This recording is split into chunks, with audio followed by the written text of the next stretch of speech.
Hi guys, I'm sure you've seen this video circulating on TikTok. That's how I saw it, where Steve Harvey talks about the jumping height of the flea and how it connects to potential and your level of success. I actually see a correlation in that as it relates to the gap in the STEM industry. But let's talk a little bit about the height of how much a flea jumps. 36 inches is about 3 feet.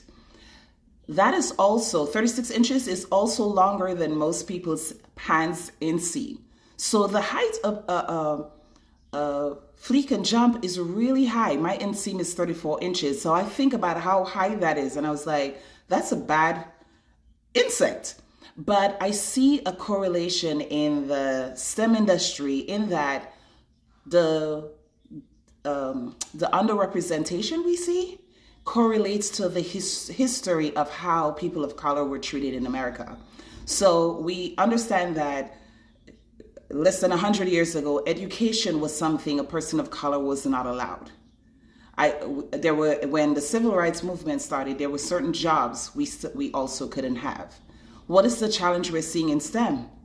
Education, people of color, they're saying, aren't interested. I spoke to someone today who runs one of the leading programs. They were saying in STEM, they were saying that even when you expose children of color to STEM activities, they see it as fun and games, as an after-school project, not as something that they can pursue as a career. Well, after historically telling people of color, you're not smart, not pouring resources into education, just like the flea, the limit of the lid on the jar, taking the lid off and then saying jump is now not necessarily the thing that would get them out of it, right? And a shameless plug for Hair Braiding is a STEM, which is the business I founded. I take cornrows, which has literal transferred skills from different areas of science.